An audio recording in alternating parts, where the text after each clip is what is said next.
Imagina un barco tan poderoso que, por sí solo, pudiera doblegar a una nación entera. No hablo de un simple acorazado ni de una pieza más de ingeniería militar. Hablo de algo que, para muchos, fue lo más parecido a una estrella de la muerte flotando sobre el océano. El Bismarck, una máquina de guerra que ojalá jamás volvamos a ver reproducida. Y sin embargo, décadas después de su hundimiento, cuando un dron submarino de tecnología avanzada fue enviado a explorar sus restos, lo que esperaba encontrar era un vestigio histórico. Pero lo que descubrió fue un misterio que nadie estaba preparado para enfrentar. Este monstruo de acero había sobrevivido a todo lo que la Royal Navy le lanzó encima. Era un gigante que parecía indestructible, y cuando finalmente se hundió, no se convirtió solo en un naufragio, se transformó en leyenda. Pero el dron, al iluminar la oscuridad eterna del fondo marino, captó imágenes que desafiaban por completo los relatos históricos de su batalla final. La nave más temida de su era estaba allí abajo, casi erguida, como si hubiera sido colocada cuidadosamente en el fondo abisal. Una visión casi irreal. Y lo más inquietante, la destrucción que se observaba no coincidía con lo que supuestamente ocurrió aquel día. Las cámaras mostraban daños que no encajaban con los registros británicos. Señalaban algo diferente, algo más oscuro, algo que sucedió en los últimos instantes del gigantesco buque. Este hallazgo no cerró un misterio, abrió uno nuevo, uno que, incluso hoy, sigue generando preguntas. Lo que pocos explican sobre el océano profundo es la brutalidad del entorno. Allí abajo, la presión supera las 6.000 libras por pulgada cuadrada. Es una fuerza tan aplastante que un submarino moderno puede quedar reducido a un cilindro retorcido en segundos. En ese mundo hostil fue donde el equipo de Ballard intentó entrar. Su herramienta principal era Argo, un vehículo operado a distancia que funcionaba como un sabueso mecánico del abismo. Argo era una plataforma de acero de 12 toneladas equipada con cámaras de alta resolución, sonar y luces capaces de atravesar la negrura más absoluta. Durante días, el barco que la remolcaba trazó un patrón milimétrico sobre el lecho oceánico, como si estuviera cortando el césped del Atlántico. Los investigadores no hacían más que observar monitores llenos de estática, esperando con creciente desesperación cualquier señal del acorazado perdido. Las coordenadas oficiales proporcionadas por el almirantazgo británico eran solo aproximadas, y aproximado en medio del Atlántico significa prácticamente nada. Bismarck podía estar escondido en cualquier punto dentro de un área inmensa, de unas 100 millas cuadradas. Día tras día, el equipo hallaba únicamente lodo, rocas y alguna criatura de las profundidades. La tensión dentro del buque de investigación era palpable. Entonces, el 8 de junio de 1989 ocurrió. En la pantalla apareció una forma inconfundible, restos retorcidos de acero, fragmentos enormes que solo podían pertenecer a un gigante de guerra. Lo habían encontrado, pero lo que nadie comentó de inmediato fue lo perturbadoras que eran las primeras imágenes. El Bismarck estaba casi vertical, apoyado sobre la ladera de un volcán submarino extinto, conservado de una manera que parecía imposible. Estaba allí, inmóvil, silencioso, como un fantasma gigantesco atrapado en las profundidades. Nada de lo que esperaban ver coincidía con la realidad frente a ellos. No era un montón de restos repartidos por el fondo, ni un amasijo irreconocible. Era un coloso que se negaba a desaparecer. Un buque de 200 metros de largo que, pese a haberse deslizado más de 1 kilómetro por la ladera del volcán submarino después de impactar contra el fondo, mantenía una dignidad casi desafiante, y sin embargo algo gritaba que había un gran problema. La popa simplemente no estaba. Había desaparecido, arrancada de raíz, como si una fuerza colosal la hubiera arrancado de su sitio. Ese contraste, un casco casi intacto unido a una destrucción brutal en un solo sector, no tenía sentido. La lógica dictaba que un barco hundido por múltiples impactos externos tendría su armadura perforada, su casco desgarrado, su estructura partida por explosiones, pero eso no era lo que Argo mostraba. Por eso Ballard no perdió tiempo en enviar al Alvin, un pequeño submarino tripulado por 3 personas, para obtener respuestas más cercanas. Durante horas descendieron hacia un mundo donde la luz no existe, con el casco crujiendo bajo la presión. Cuando finalmente llegaron y recorrieron la superestructura, encontraron lo esperable: el puente de mando destrozado, torres arrancadas, acero doblado por el impacto de proyectiles enormes. Pero al moverse más abajo, algo cambió. El cinturón acorazado, esa muralla de casi 30 centímetros de acero, diseñada para resistir los proyectiles más poderosos del mundo, estaba prácticamente impecable. 8 orificios importantes sobre la línea de flotación, ninguno por debajo, ningún agujero masivo de torpedo, ningún desgarro externo capaz de explicar que el buque se hubiera hundido. ¿Cómo era posible? ¿Cómo podía un barco que recibió cientos de impactos seguir tan herméticamente protegido en su sección más vulnerable? En vez de aclarar las dudas, las profundizaba. Si los proyectiles y torpedos británicos no habían destruido su blindaje, ¿Qué lo había mandado al fondo? Las preguntas quedaron abiertas durante más de una década, hasta que otro explorador decidió volver al lugar donde dormía el gigante. En 2002, James Cameron, obsesionado con los detalles y fascinado por los misterios del océano, decidió que no bastaba con mirar el exterior. Él quería entrar en el corazón del acorazado. Para eso llevó consigo 2 submersibles rusos y un par de diminutos robots submarinos, capaces de moverse por pasillos y compartimentos que ningún humano podría atravesar. La misión parecía casi quirúrgica: mapear, analizar, medir, convertir el Bismarck en una escena forense. Pero a medida que los robots avanzaban por los corredores inundados, el misterio se hacía más profundo. Los pasillos estaban congelados en el tiempo, camarotes donde aún descansaban objetos personales, vasos desplazados, herramientas oxidadas, puertas torcidas por la presión. Era como caminar por el interior de un mausoleo de acero. Una vez más, la sorpresa no vino de lo que estaba destruido, sino de lo que permanecía intacto.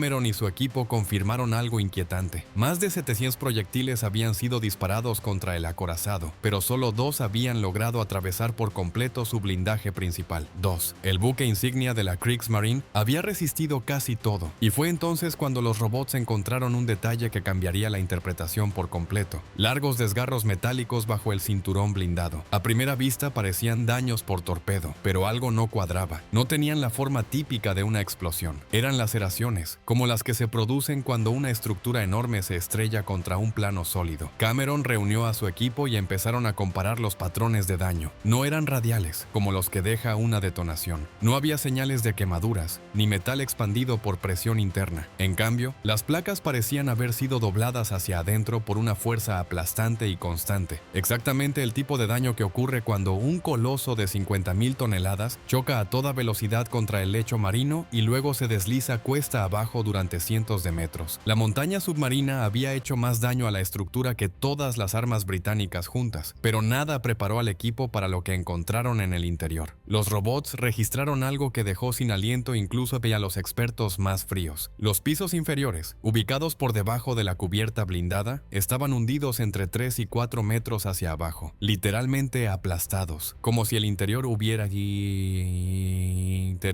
cedido bajo el peso del agua mientras el barco se precipitaba hacia el abismo. Esa deformación no coincidía con un ataque externo, coincidía con un colapso interno. Eso reforzaba la idea que los supervivientes alemanes habían contado una y otra vez, y que durante décadas nadie quiso creer. Para comprender el alcance de lo que revelaron las profundidades, hay que volver atrás, a los 9 días en que el Bismarck sembró terror en el Atlántico. Desde que fue botado en agosto de 40, su sola existencia había inquietado al alto mando británico. Era más veloz, más resistente y más fuertemente armado que cualquier otro buque aliado. Una amenaza flotante que podía interrumpir las vitales rutas de suministro entre Estados Unidos y el Reino Unido. A finales de mayo de 1941, en su primera y única misión, se lanzó al Atlántico junto al crucero pesado Prinz Eugen. Aquella operación, llamada Rey Nubung, tenía un solo objetivo: cortar las líneas de abastecimiento y poner a Gran Bretaña de rodillas. El miedo que provocaba el Bismarck era tan grande que el choque con la flota británica ocurrió casi inevitablemente. El 24 de mayo, en apenas unos minutos, el Bismarck logró lo impensable. Destruyó a Liam Hood, el orgullo de la Royal Navy, con un solo disparo certero que provocó una explosión catastrófica. Un barco considerado invencible desapareció en menos de 3 minutos. Solo 3 de los más de 1.400 marinos sobrevivieron. Era una humillación total, un golpe psicológico devastador, y también el inicio de la persecución naval más intensa de la Segunda Guerra Mundial. Winston Churchill no tardó ni un segundo en emitir su orden, una que pasaría a la historia: Sink the Bismarck, hundidlo. No importaba el costo, no importaba el esfuerzo. Todas las naves disponibles fueron enviadas a la caza, y durante un tiempo parecía que el enorme acorazado alemán iba a escapar. Pero un detalle marcó su destino. Un proyectil del Prince of Wales le había perforado un tanque de combustible, causando una fuga que lo obligó a reducir velocidad. Esa herida, aunque no mortal, sería decisiva. Durante 24 horas, el Bismarck desapareció, se esfumó, navegó hacia el sur, hacia la prometida seguridad de un puerto ocupado en Francia. La Royal Navy lo buscaba desesperadamente, pero el Atlántico es vasto y el tiempo corría. Hasta que un avión Catalina, un viejo hidroavión, detectó una mancha de aceite en el mar. Ese hilo, tan delgado, guió de nuevo a la cacería. Con esa simple pista, una línea oscura sobre el océano, la Royal Navy volvió a fijar su objetivo. A bordo del portaaviones MS Ark Royal, los pilotos de los Swordfish, unos frágiles biplanos de lona y metal Occidental se prepararon para una misión suicida. Eran lentos, anticuados, vulnerables. Los llamaban stringbacks, como si fueran bolsas de cuerda. Y aún así, en aquella noche turbulenta, bajo lluvia y viento, despegaron hacia lo que muchos consideraban una sentencia de muerte. Lo increíble es que esa misma precariedad los salvó. Volaban tan despacio que los sistemas antiaéreos del Bismarck tenían problemas para fijarlos como objetivos. Entre explosiones, fuego cruzado y maniobras imposibles, consiguieron lanzar sus torpedos, y uno de ellos, en un golpe de suerte que cambiaría la historia naval, impactó justo en la zona más vulnerable del gigante, los timones. En un instante, el acorazado más temido del Atlántico quedó incapaz de maniobrar. Se convirtió en un gigante herido, condenado a girar en círculos sin escapatoria. El resto fue inevitable. La flota británica se acercó por todos los flancos, y al amanecer del 17 de mayo, los acorazados Rodney y King George V abrieron fuego. Lo que siguió fue un ataque devastador, un castigo incesante de proyectiles de enorme calibre que pulverizaron la superestructura, arrancaron piezas enteras del puente y convirtieron los primeros niveles del barco en un infierno de acero retorcido. El Bismarck ardía, crujía, se quebraba, pero no se hundía. Seguía flotando con sus banderas ondeando entre el humo. Ese detalle desconcertó incluso a los británicos. ¿Cómo era posible que un navío en ese estado no se diera al océano? La respuesta, o al menos una parte de ella, no estaba arriba, sino en el interior, donde los últimos oficiales alemanes aún intentaban ejercer control sobre lo inevitable. Según los supervivientes, en medio del caos, se dio una orden silenciosa: evitar que el barco cayera en manos enemigas, hundirlo antes de ser capturados, abrir los compartimentos, activar las cargas de autodestrucción con temporizadores de 9 minutos. Era un acto de orgullo, sí, pero también un acto de disciplina militar. La tripulación sabía que el Bismarck, si flotaba, sería una reliquia de triunfo para los británicos, y no estaban dispuestos a permitirlo. Durante décadas, muchos historiadores rechazaron esa versión. Decían que era una excusa, una forma de suavizar la derrota. Pero cuando Cameron analizó las imágenes del interior, algo quedó claro. La deformación de las cubiertas inferiores no coincidía con una destrucción causada por explosiones externas. Era exactamente el tipo de daño que produce una inundación masiva, progresiva, desde el interior. El barco se había llenado como una bañera, perdiendo estabilidad hasta que el peso del agua lo obligó a descender sin remedio. Eso explicaba algo fundamental. El blindaje externo estaba casi intacto porque la muerte del Bismarck no vino de fuera, sino de dentro. Así el debate eterno parecía tener una conclusión más compleja de lo que cualquiera esperaba. No se trataba solo de quién lanzó el golpe final, sino de dos fuerzas actuando en conjunto. Una flota que lo dejó incapacitado y una tripulación que decidió ponerle fin antes de ser humillada. Durante años, este doble desenlace, la implacable ofensiva británica y el acto final de la tripulación alemana, quedó envuelto en debates encendidos. Cada bando defendía su versión como si de ello dependiera el honor nacional. Para el Reino Unido, el hundimiento del Bismarck era una victoria necesaria, casi simbólica, un mensaje al mundo de que la Royal Navy aún dominaba los mares. Para Alemania, admitir que había sido hundido únicamente por el enemigo habría significado aceptar una derrota técnica que no encajaba con el nivel de ingeniería y orgullo invertidos en la nave. Así nació la disputa. ¿Fue hundido por el fuego británico o fue un acto deliberado de los tripulantes? Pero el fondo del océano no miente. Las imágenes obtenidas por robots y submarinos no entienden de propaganda, y lo que mostraron fue un rompecabezas donde ambas piezas encajaban. Sí, el Bismarck fue transformado en una carcasa ardiente de Seikreokines, inútil por el ataque británico. Sí, quedó convertido en un cascarón incapaz de maniobrar, comunicarse o defenderse. Pero también es cierto que sus entrañas revelan señales inequívocas de inundación controlada, de compartimentos abiertos y de colapso interno progresivo. Era la prueba que nadie esperaba encontrar y que silenciosamente confirmaba que la historia oficial siempre había sido incompleta. Sin embargo, para comprender la magnitud emocional de ese final, hay que recordar qué representaba el Bismarck. No era un simple barco, era la ambición tecnológica alemana, un símbolo de poder, velocidad y precisión. Cuando se hundió, murieron más de 2000 marineros, y sus cuerpos, junto con el buque, quedaron atrapados en un silencio eterno a 3 millas bajo la superficie. Por eso, cuando los robots de Cameron avanzaban por los corredores inundados, lo que mostraban no era solo acero corroído, eran rastros de vidas detenidas en un instante, objetos personales dispersos, herramientas aún en su sitio, puertas dobladas como si alguien hubiera intentado cerrarlas en el último segundo. Esa humanidad perdida es lo que convirtió el hallazgo en algo más que un simple estudio técnico. Era un recordatorio brutal de la tragedia. El Bismarck no solo se hundió, se apagó con sus historias, sus voces, sus luchas internas. Y por eso, embargo, al analizar el debate sobre si lo hundieron los británicos o sus propios marineros, uno entiende que ninguna respuesta captura del todo lo ocurrido. La verdad está dividida en dos mitades inseparables. Los británicos lo habían convertido en un barco muerto en vida. La tripulación, atrapada entre fuego y desesperación, decidió darle un final más rápido. 2 actos, un mismo desenlace, y un naufragio que 80 años después sigue despertando la misma mezcla de fascinación, terror y respeto. Las últimas imágenes del Bismarck, enviadas por los robots, lo mostraban de una manera inquietantemente majestuosa, intacto en gran parte, como si aún quisiera desafiar al mundo. Pero en su interior, colapsado por el agua, revelaba su vulnerabilidad. Era un gigante que se resistió a morir, hasta que su propia gente le dio el empujón final hacia la eternidad. Hoy, cuando miramos ese casco silencioso dormido sobre un volcán submarino, entendemos que la pregunta no es solo quién lo hundió, sino qué nos enseña su historia, sobre el orgullo, la guerra, la ingeniería y la fragilidad humana. Cuando pensamos en la historia del Bismarck, no estamos recordando solo un barco hundido, estamos observando una síntesis de todo lo que la guerra puede convertir en realidad. Un coloso construido con la intención de dominar mares enteros terminó sepultado en la oscuridad, más por decisiones humanas que por el poder de los cañones. Y es esta dualidad, la fuerza exterior y la fragilidad interior, lo que convierte su historia en algo tan inquietante. Los británicos lograron lo que parecía imposible, inmovilizar a la amenaza más grande que habían enfrentado. Si aquel torpedo no hubiera golpeado justo en la zona de los timones, tal vez el Bismarck habría desaparecido para siempre en el Atlántico, reabasteciéndose, regresando al combate, convirtiéndose en un destructor de convoyes capaz de inclinar la balanza de la guerra. Pero el destino decidió otra cosa. Un avión viejo, un torpedo afortunado y una maniobra desesperada sellaron su futuro. Dentro del buque, lejos del ruido de los cañones que lo destrozaban por arriba, los oficiales alemanes tomaban decisiones finales. Ellos mismos sabían que no había regreso. No podían salvar el barco, no podían salvarse a sí mismos, pero sí podían decidir cómo moriría su creación. Y esa es, quizás, la parte más humana de toda la tragedia. Los últimos minutos no fueron de furia, sino de resignación, de aceptar que su misión había terminado y que el enemigo no tendría su trofeo. Cameron lo comprendió al ver los pisos hundidos, las vigas dobladas por la presión interna, las señales de un barco que no explotó hacia afuera, sino que colapsó hacia adentro. Las máquinas no mienten, el metal no entiende de orgullo ni de propaganda. Lo que los robots registraron fue el testimonio silencioso de una tripulación que, aún derrotada, tomó el control de su final. Hoy, el Bismarck permanece allí, inmóvil, como un gigante dormido sobre la ladera de un volcán submarino. No hay corrientes fuertes, no hay luz, solo un silencio que parece eterno, un silencio que guarda uno de los enigmas más debatidos de la historia naval moderna. Y sin embargo, ese misterio no trata solo de quién hundió a quién. Se trata de cómo un símbolo de poder absoluto terminó revelando, en su caída, la fragilidad inherente a toda obra humana. A veces imaginamos los barcos de guerra como criaturas invencibles, pero al final, incluso los más imponentes dependen de decisiones, errores, coincidencias y coraje. El Bismarck, en sus últimos minutos, fue la suma de todo eso. Por eso, cuando vemos esas imágenes del casco reposando en el fondo, casi intacto por fuera, pero destrozado por dentro, entendemos algo esencial. La guerra no tiene ganadores absolutos, solo historias que quedan suspendidas en el tiempo, esperando ser contadas, esperando que alguien las recuerde para que no se repitan. El Bismarck no fue solo hundido, fue despedido por sus enemigos, por su propia tripulación, por el océano que lo reclamó, y su legado, envuelto en oscuridad, sigue recordándonos que incluso los gigantes mueren, pero sus historias nunca se extinguen del todo.